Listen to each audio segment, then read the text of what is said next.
दादा कंगाली भी बोल के गए हैं कि अगर पूरे गोंडवाना को एक मानव आकृति में देखा जाए तो प्रधान को उसके ब्रेन के रूप में देखा जाना चाहिए, एक दिमाग के रूप में देखना चाहिए। ट्राइबल बहुत परेशान है इंटरकास्ट मैरिज से, एक बहुत बड़ी समस्या है। हमारी बहू बेटियों को दूसरे समाज के लोग शादी कर लेते हैं और ट्राइबल का जो फैसिलिटी है, जो पावर एक्सरसाइज है, दूसरे लोग करने लगते हैं। शुक्रवार का दिन हीरा सूखा का दिन है, सूखा का दिन है। आर्य लोग उसको बिगाड़ के क्या कर दिए हैं, राक्षसों का गुरु शुक्राचार्य।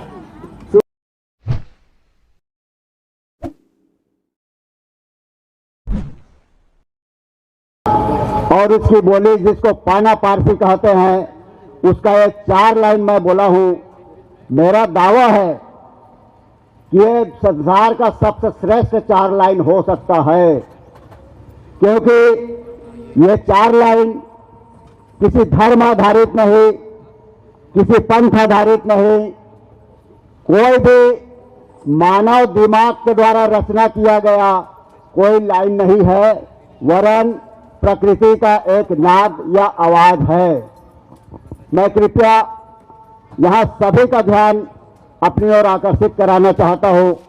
एक छोटा सा परिचय आपको अपने में देना चाहता हूं। मैं केपी प्रधान, गोत्र मरकाम, एनटीपीसी कोरबा का रहने वाला हूं। व्यावसायिक रूप से मैं एनटीपीसी कोरबा में इंजीनियर के पद पर कार्यरत हूं। सामाजिक दायित्व के रूप में कल आपने मुझे चुना। 11 राज्य में निवास करने वाले ज्ञानवान, नेतृत्ववान जो प्रधान समाज है, कल मेरे ऊपर दायित्व दिया गया है राष्ट्रीय अध्यक्ष के रूप में। यह मैं अपनी सेवा आज से प्रारंभ कर रहा हूं। दूसरा मेरा सामाजिक दायित्व है राष्ट्रीय गोंडवाना गोंड महासभा। यह महासभा भारत भर के समस्त गोंडों को निर्देशित करती है और उसकी महासभा है। उसका मैं नेशनल प्रिस्ट, राष्ट्रीय मुठवाल, भूपगाल और पुणे में प्रवक्ता के रूप में अपनी सेवा दे रहा हूं। एंथ्रोपोलॉजिस्ट, कोया आर्कियोलॉजी, ऐसे कई अपनी सेवा भी मैं दे रहा हूं।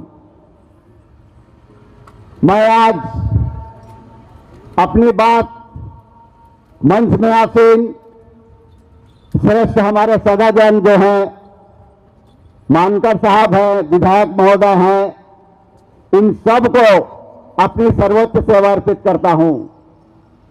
हीरा सूखा जन्मोत्सव जो आप लोग मनाने जा रहे हैं, आपका आइडियोलॉजी के रूप में, प्रधान समाज के आइडियोलॉजी के रूप में एक नहीं, दो नहीं, लगभग 25,000 साल से जाना जाता है।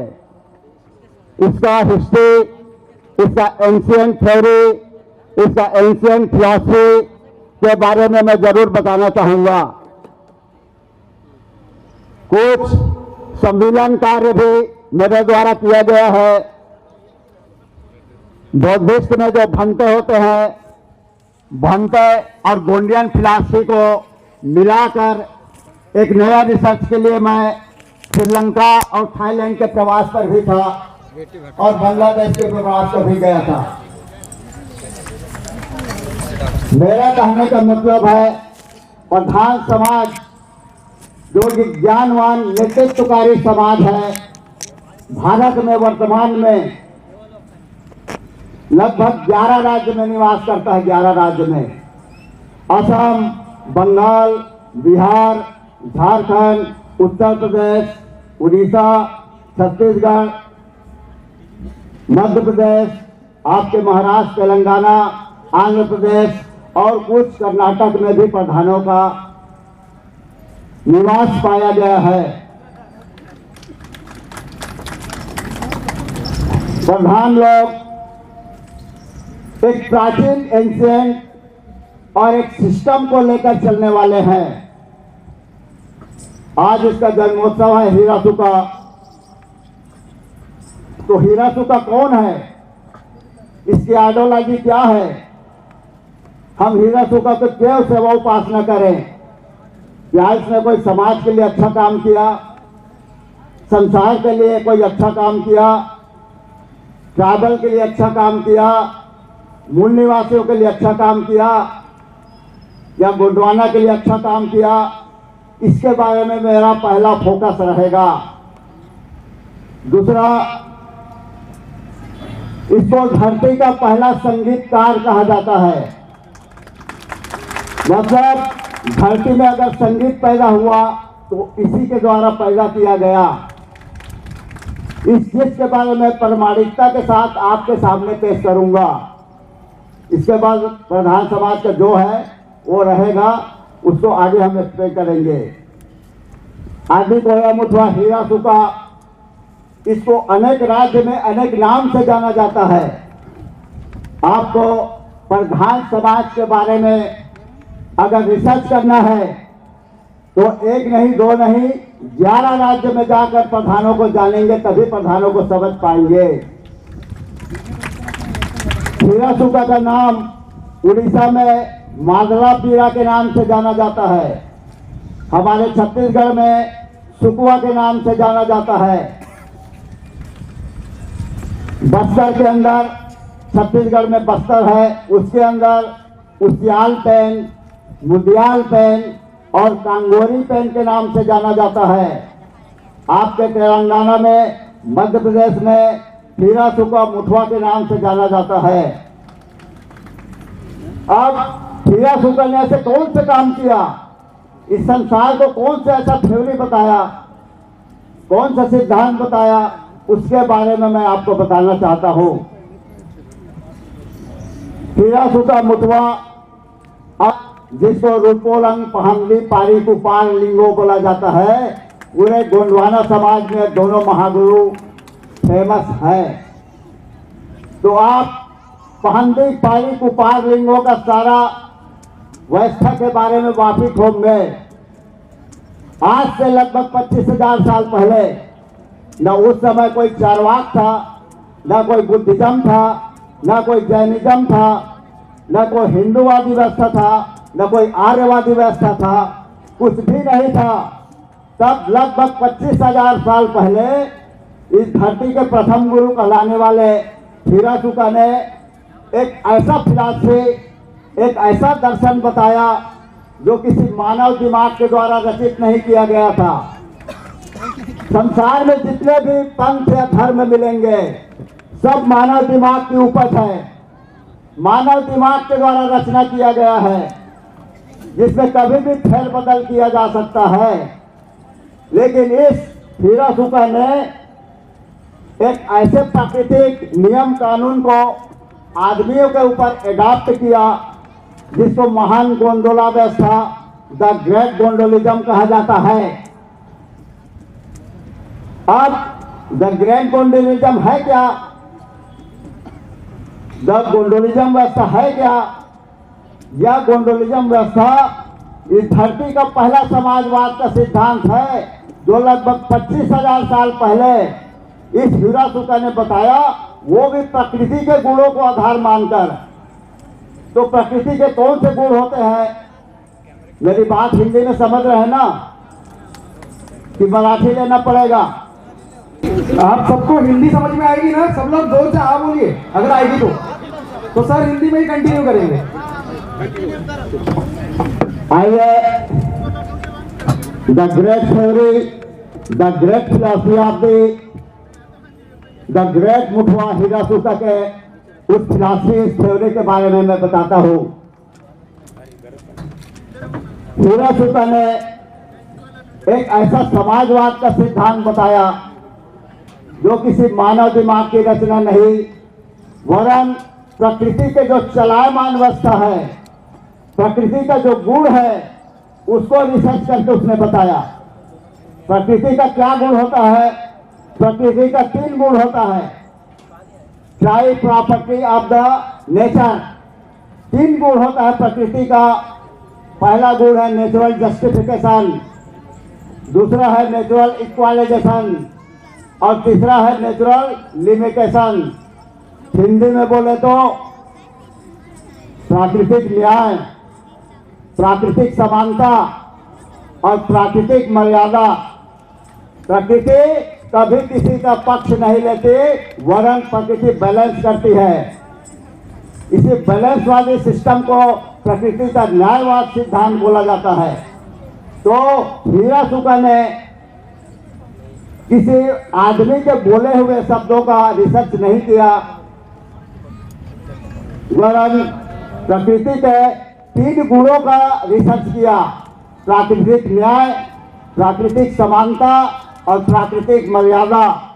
और इन्हीं तीनों को मिलाकर बैलेंस कर एक ऐसा चीज का निर्माण किया जिसको टॉलरेंस कहा जाता है। टॉलरेंस मतलब सहिष्णुता। सहिष्णुता या टॉलरेंस इस संसार का सबसे बेस्ट गुण है।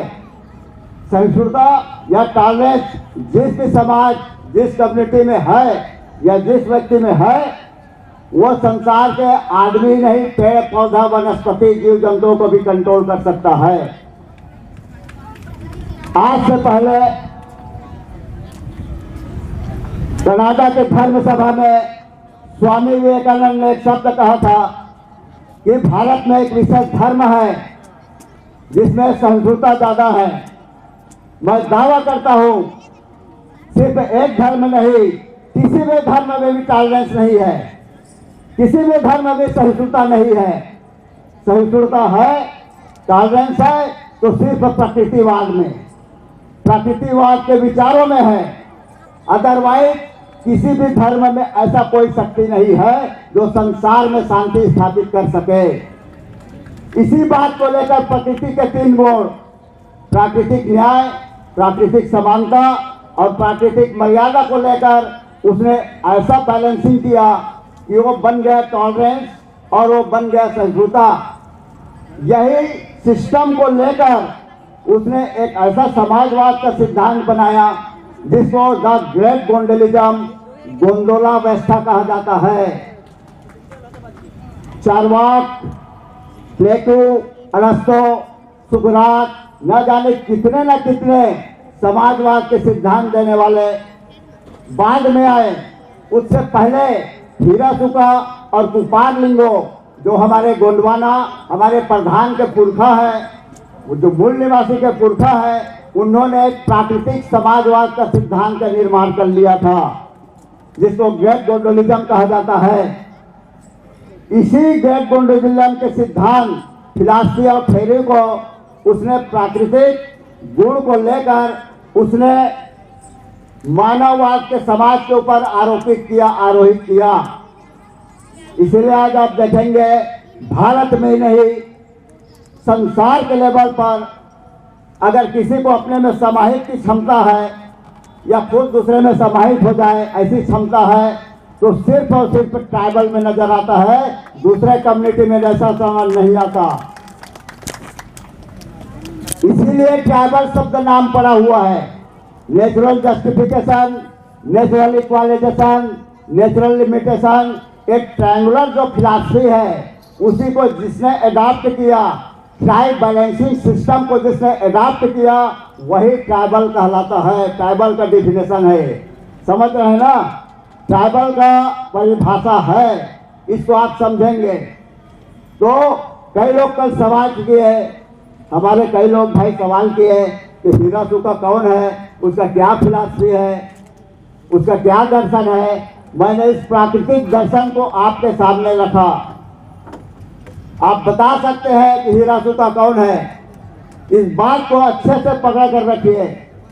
दूसरी बात, एक संगीतकार के रूप में वो जाना जाता है, कांगोरी पेन, उसको कांगोरी पेन कहा जाता है। तो ऐसा कौन सा संगीत दिया उसने, ऐसा कौन सा वाद्य यंत्र का निर्माण किया, आइए उसके ऊपर प्रकाश डालता हूं कि इसका ध्यान देंगे। हर जीव जंतु वनस्पति, इस संसार में रहने वाला हर जीव जंतु वनस्पति का एक समय के अंतराल में उम्र बढ़ता है और खत्म हो जाता है। आप खुद ध्यान दीजिए। हम यहाँ अपने मुख्य अतिथि मानकर साहब है, उन्हीं का एग्जाम्पल लेंगे। मानकर साहब कृपया ध्यान देंगे। मानकर साहब जब छोटे बच्चे रहे होंगे तो उनका अलग अलग साउंड था। मानकर साहब अभी यंग जवान है तो उनका एक अलग आवाज है। लेकिन यही मानकर साहब जब 100 साल या 150 साल के हो जाएंगे तो उनका आवाज में एक भारीपन आ जाएगा, एक बेस आ जाएगा। व्यक्ति एक ही है, चाहे 4 साल के मानकर साहब हो, चाहे अभी 35 साल के मानकर साहब हो, या 100 साल या 150 साल के मानकर साहब हो, मानकर साहब ही है। लेकिन उनके जीवन में 3 प्रकार का साउंड आया। संगीत वाले बढ़िया समझेंगे। 3 प्रकार का साउंड आया। बाल्यकाल में जो साउंड आया उसको ट्रेबल कहते हैं, ठीक है ना। जवानी में जो साउंड आया उसको मीडियम साउंड कहा जाता है। और बुढ़ापे काल में जो साउंड आया उसको बास या बेस साउंड कहा जाता है। इसी को अपना किंगरी या बाना का निर्माण किया। बाना को देखेंगे उसमें 3 तार होते हैं। वहां बैठा है बाबू, उसके बाना में 3 तार है। वो 3 तार नहीं, आपके जीवन का 3 सुर है। वो जीवन का 3 तार है। आपके बाल्यकाल, आपके जवानी काल और आपके बुढ़ापे काल के साउंड को बता रहा है। इसी 3 साउंड को लेकर तीनी, मझुआ और धोधा, ये पाना पारसी के 3 साउंड का, स्वर का, आवाज का शब्द है जो बाना में 3 तार नजर आता है। मैं बनारस गया था, बनारस हिंदू विश्वविद्यालय, वहाँ संगीत के डिपार्टमेंट में गया। वहाँ के संगीताचार्यों से हमारी बात हुई तो मैं अपने ट्राइबल म्यूजिक, हीरा सुका का प्राकृतिक संगीत के बारे में बताया। मैंने दावा किया कि 3 ही सुर होते हैं, 3 सुर, केवल, मीडियम और बास। संगीत में अगर देखा जाए तो 3 ही सुर होते हैं, तीनी, मझुआ और धोधा। बाद में दिमागी रचना के द्वारा, मनुष्य के कल्पना के द्वारा उसी को एक्सटेंड करके 7 सुरों में बना दिया गया है, जिसको आप शास्त्रीय संगीत बोलते हैं। सुन रहे हैं ना। तो हीरा सुका का संगीत प्राकृतिक संगीत है और शास्त्रीय संगीत एक मानव दिमाग की रचना है। इतना बड़ा समझ रहे हैं ना। वो 3 साल का बाना, पहला बाना बजाया कछारगढ़ के सामने, लगभग आज से 25,000 साल पहले। तो पहला जो तंतुवाद यंत्र है धरती का, वो बाना या किंगरी इसी हीरा सुका ने बनाया हुआ है। अब आइए एक और रिसर्च करते हैं। आप जिसे संगीत की देवी कहते हैं, उसके हाथ में भी एक वाद्य यंत्र होता है जिसको क्या कहते हैं? बीड़ा। बीड़ा बोलते हैं ना, बीड़ा बोलते हैं ना जी। अब बीड़ा में जो तार लगा रहता है कौन से धातु का बना होता है बताइए? लोहे का बना होता है ना। बीड़ा में जो तार बना होता है वो लोहे के तार से बना होता है। तो आप सब पता कर लीजिए, स्टडी कीजिए, सारा चीज का पढ़ाई कीजिए। सबसे पहले पाषाण कालीन आया, पाषाण काल। पाषाण काल के बाद ताम्र युग आया और ताम्र युग के बाद में लौह युग आया है। ये साबित है ना संसार में जी, है ना। पहले पाषाण कालीन युग, इसके बाद ताम्र युग, इसके बाद लौह युग। तो जब उस देवी का तार लोहे से बना हुआ है और आपका मैं बात कर रहा हूं पाषाण कालीन, तो कौन आगे हुआ बताइए? इसका मतलब है वो देवी पूरी तरह कल्पनावाद या आया भी होगा उसका कॉन्सेप्ट तो लौह युग में आया होगा, जो आपके ट्राइबल फिलॉसफी से बहुत बाद में आया हुआ है। इससे साबित होता है कि संगीत का निर्माण, प्राकृतिक संगीत का निर्माण इस संसार में कोई लाया तो वो ट्राइबल लोग लाए। ट्राइबल म्यूजिक लेके आए संगीत के रूप में, वो भी प्राकृतिक संगीत के रूप में। हर के जीवन में 3 प्रकार का साउंड आता है। इसी 3 साउंड को लेकर उसने इस बाना का निर्माण किया और प्राकृतिक संगीत के रूप में 3 सुर को लाया। सारे संगीतकार से मैं पूछा, उन्होंने बताया बेसिक अगर देखा जाए तो 3 ही प्रकार का सुर होता है। वो होता है सुरीली आवाज, मीडियम आवाज और भारी आवाज। इसी को एक्सटेंड करके 7 सुरों में बनाया गया है। इससे साबित होता है कि अगर संसार में किसी ने संगीत लाया तो प्रधानों ने लाया, आदिवासियों ने लाया, गोंडवाना ने लाया, मूल निवासियों ने लाया है। कहीं भी डिबेट करने के लिए हम तैयार हैं। ट्राइबल का 3 सुर का संगीत हम सुनाएंगे, उस संगीत से हम प्रकृति को जगाने का कोशिश करेंगे। और आप 7 सुरों की बात कीजिए, 7 सुर में भी देखिए जितने भी राग रागनियां हैं सब किसी वक्त काल किसी जीव जंतु के ऊपर आधारित है। राग मेघ मल्हार, ठीक है ना, राग दीपक, यमन कल्याण, ये सब न सब किसी न किसी जीव जंतु के ऊपर आधारित है। और ट्राइबल का टोटमिक अवस्था में जीव जंतु ही है। इसका मतलब सारे चीज ट्राइबल लोगों के द्वारा लाया गया है। हीरा सुका का 2 कॉन्सेप्ट में बताया, social theory and philosophy of the great मुठवा ऑफ द लिंगो। ये उसका समाजवाद का पहला सिद्धांत जो धरती में आया वो हीरा सुका लिंगो और उसके 5 लिंगों के द्वारा लाया गया है, जिसको ग्रेट गोंडोलिज्म कहा जाता है, जिसको गोंडोला अवस्था कहा जाता है। यह गोंडोला अवस्था किसी वर्णवाद पे नहीं, किसी जातिवाद पे नहीं, किसी उच्च स्तर पे नहीं, वरन ज्ञानवाद और कर्मवाद के सिद्धांत पर रचना किया गया है। यह गोंडोला व्यवस्था कुपार लिंग और हीरा सुका के द्वारा प्रदत्त है। इसी को आर्यों के द्वारा तोड़ फोड़ किया गया। इसीलिए मैं प्रधान समाज के प्रत्येक सदस्यों से कहता हूं कि आपका समाज एक ज्ञानवान समाज है, एक नेतृत्वकारी समाज है। आप समझिए, आपको जानिए, आप 1 नहीं 2 नहीं 11 राज्य में निवास करते हैं। भारत में 781 प्रकार के आदिवासी हैं। इसमें अगर संख्या के आधार पर देखा जाए तो भील जनजाति सबसे ज्यादा संख्या में है, इसके बाद गोंड जनजाति है। लेकिन राज्यवार अगर देखा जाए तो भारत में सबसे ज्यादा गोंड जनजाति है, लगभग 18 या 19 राज्य में। इसके बाद दूसरी जनजाति है प्रधान जनजाति, आप लोगों का नंबर आता है 11 राज्य में है। 11 राज्य में 11 राज्य में होते हुए भी आपका कोई अस्तित्व, कोई संगठन, कोई पावर, चाहे राजनीतिक में हो, चाहे आर्थिक हो, चाहे सामाजिक हो, चाहे पुनेमिक हो, चाहे धार्मिक हो, कहीं नजर नहीं आता।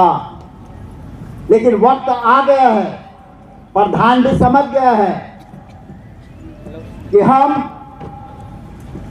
एक ही लगाम से 10 घोड़े को ऑपरेट करेंगे, एक लगाम से 10 घोड़े को ऑपरेट करेंगे। हम ऐसा नहीं रहेंगे कि 10 लगाम से 1 घोड़े को ऑपरेट किया जाता है, ऐसा सिस्टम का अडॉप्ट हम नहीं करेंगे। इसीलिए मैं आज आपके राष्ट्रीय अध्यक्ष के रूप में यह पहला मेरा उद्बोधन आपके सामने प्रस्तुत कर रहा था। आप सबसे निवेदन विनती करता हूं कि इस हीरा सुका के जन्मोत्सव जो पूष के महीने के पुन्नी में होता है, पूष के महीने के पुन्नी को आप समझ लीजिए, जितने प्रधान आए हैं, पूष माह का जो पुन्नी है उसी दिन हीरा सुका का जन्मदिन अलग अलग राज्यों में मनाया जाता है। ये कैसे साबित करेंगे? ये इस तरह से साबित होता है कि जो चीज ट्राइबल का है, ट्राइबल जिस महीने को बहुत पवित्र मानते हैं वो हिंदूवादी व्यवस्था में अपवित्र माना जाता है। पूष का महीना जानते हैं ना, पूष का महीना चारू महीना बोलते हैं ना, लेकिन सबसे ज्यादा पवित्र महीना ट्राइबल में पूष का महीना ही है। इसी में परंदुली कोट में जंगोरा दाई का यात्रा होता है, सब आंगा निकलता है। हीरा सुका का भी बाना किंगरी जो घर के बैठे हैं पूष के महीने में बनता है। इतने सारे सब चीज होने के बावजूद भी अपवित्र कैसे होगा? और सबसे बड़ी बात, इस संसार में अगर कोई कैलेंडर बनता है तो मकर संक्रांति को बनता है। सुन रहे हैं ना? संसार में कोई कैलेंडर का निर्माण मकर संक्रांति को देखकर किया जाता है। और मकर संक्रांति कब आता है? पूष के महीने में। पूष के महीने में आता है मकर संक्रांति। इसका मतलब है जो ट्राइबल लोगों का पवित्र महीना है या ट्राइबल लोगों का जो चीज है उसी को बिगाड़ कर उसका उल्टा दूसरे लोग करने लगे या कर रहे हैं। आपको समझना पड़ेगा, जानना पड़ेगा।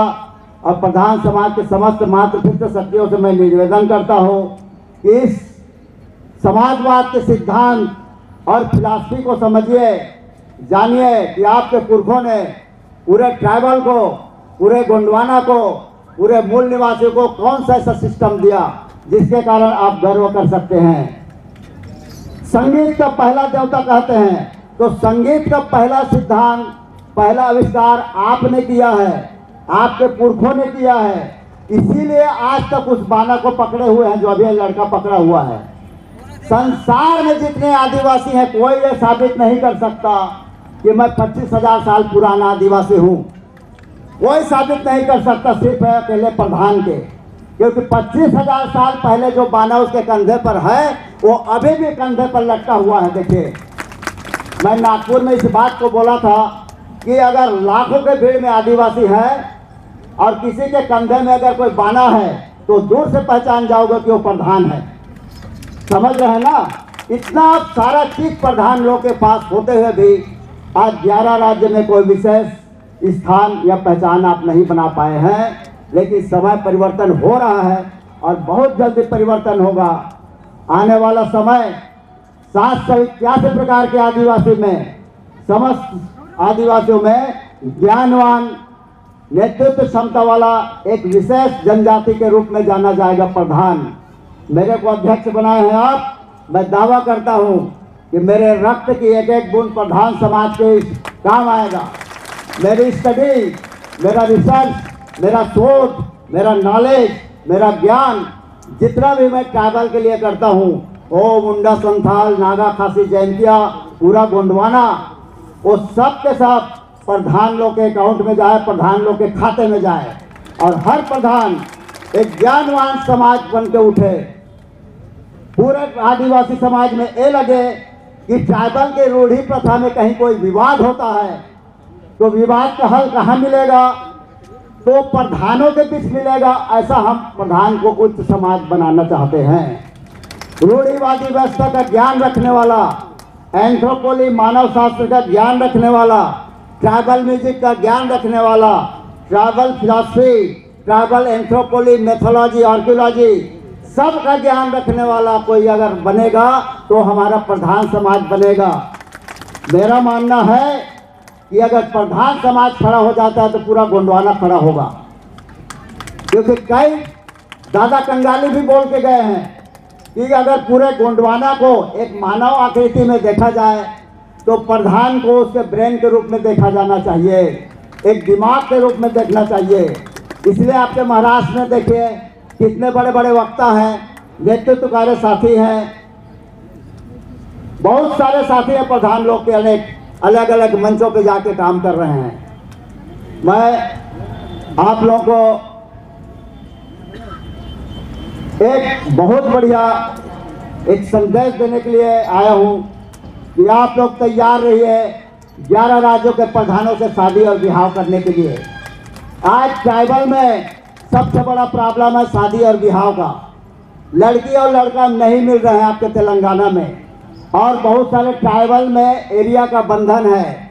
समझ रहे हैं ना? बहुत सारे ट्राइबल में एरिया का बंधन है, लेकिन आज हम इस एरिया के बंधन को मुक्त करते हैं पूरे प्रधान समाज को। तेलंगाना का प्रधान महाराष्ट्र के प्रधान से शादी करेगा, उड़ीसा के प्रधान से शादी करेगा। ये बंधन मुक्त है, आप कहीं भी शादी कर सकते हैं 11 राज्यों में घूमकर। इससे आपके बेटे और बेटियों को शादी करने का पूरा चांस मिलेगा। ट्राइबल बहुत परेशान है इंटरकास्ट मैरिज से, एक बहुत बड़ी समस्या है।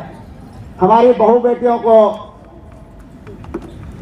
दूसरे समाज के लोग शादी कर लेते हैं, और ट्राइबल का जो फैसिलिटी है, जो पावर एक्सरसाइज है, दूसरे लोग करने लगते हैं। जस्ट लाइक ट्राइबल की एक बेटी एक जनरल के बेटे के साथ शादी हो गया इंटरकास्ट। वो क्या होता है, वो इंटरकास्ट का लड़का ट्राइबल की बेटी से शादी कर लेगा, लेकिन ट्राइबल की बेटी का कास्ट का जो पावर अधिकार है वो छीना नहीं जाएगा। वो क्या करेगा, उस बेटी के नाम से सारे जमीनों को खरीदेगा, ट्राइबल के जमीन को 170 खा को डिनाई करते हुए। समझ रहे हैं? पेट्रोल पंप लेगा, आपका गैस एजेंसी लेगा, नाम रहेगा उस आदिवासी बेटी का, और पावर एक्सरसाइज कौन करेगा? कोई जनरल का बेटा करेगा। तो आपका सारा चीज कानून के रास्ते से ही बाहर चला जा रहा है। इस बात को आपको समझना पड़ेगा, इस बात को जानना पड़ेगा। इस बात को समझकर जानकर आप डिसीजन कीजिए। मैं और ज़्यादा नहीं बोलूँगा। किसी के मन में कोई अगर सवाल होगा प्रधान लोग के संबंध में, उसके प्राचीनता के संबंध में, प्राकृतिक जानकारी के संबंध में, तो आप इस कार्यक्रम के अंतिम में अपना सवाल रख सकते हैं। मैं फिर ऐलान करता हूं, राष्ट्रीय अध्यक्ष होने के नाते इस जन्मोत्सव जो आज मनाया जा रहा है, उसके पुण्य को मनाना चाहिए, उसका पुण्य। और हीरा सूखा का दिन है शुक्रवार, सभी ध्यान देंगे। शुक्रवार का दिन हीरा सूखा का दिन है, सूखा का दिन है। आर्य लोग उसको बिगाड़ के क्या कर दिए हैं? राक्षसों का गुरु शुक्राचार्य। सुन रहे हैं? हमारा जो चीज है सबको बिगाड़ कर रख दिया गया है। इस सब चीजों को समझकर जानकर आप डिसीजन करेंगे और कार्यक्रम के अंतिम में जरूर सवाल करेंगे। मैं वन साइड नॉलेज में विश्वास नहीं करता। जब तक हमारा ब्रेन स्टार्मिंग नहीं होगा, मेरा ब्रेन से आपका ब्रेन का जब से टकराव नहीं करूंगा, और आपका ब्रेन और जब मेरा ब्रेन टकराएगा, तभी एक नया विचार का स्पष्टीकरण होगा, नया विचार पैदा होगा। कभी भी वन वे नहीं होना चाहिए। वन में होने से तो ऐसा लगता है कि मैं अपने विचारों को आपके ऊपर थोप रहा हूं। हो सकता है मैं गलत भी होऊंगा। इसीलिए मैं बोलता हूं कि मेरी बातों पर विश्वास करें, और नहीं भी करें तो कम से कम सवाल करना पैदा करें।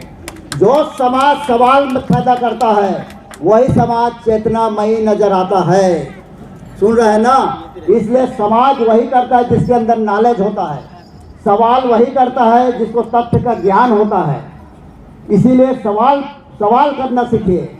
कोई भी सवाल कीजिए तो प्राकृतिक नियम के आधार पर, प्राकृतिक गुण के आधार पर, इस धरती के प्रथम गुरु हीरा सूखा, जिसका जन्मोत्सव आप मनाने जा रहे हैं, जिसने प्रकृति को एक समाजवाद का सिद्धांत दिया, वह समाजवाद का सिद्धांत जो कोई धर्म आधारित नहीं, वर्ण आधारित नहीं, जाति आधारित नहीं, वरन समता मूलक समाज की रचना करने वाला एक ऐसी व्यवस्था को दिया जो प्रकृति के नियम के ऊपर आधारित था।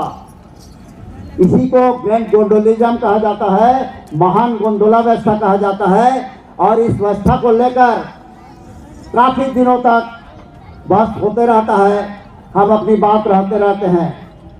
मैं और ज़्यादा अपना वचन को नहीं बोलते हुए यहीं पर अपने वचन को समाप्त करता हूं, और आशा करता हूं कि जब कार्यक्रम समाप्त होगा तो जरूर आपके मन में 2 या 4 या 5 सवाल होंगे, जो फिर मैं आपके सवालों का जवाब दूंगा।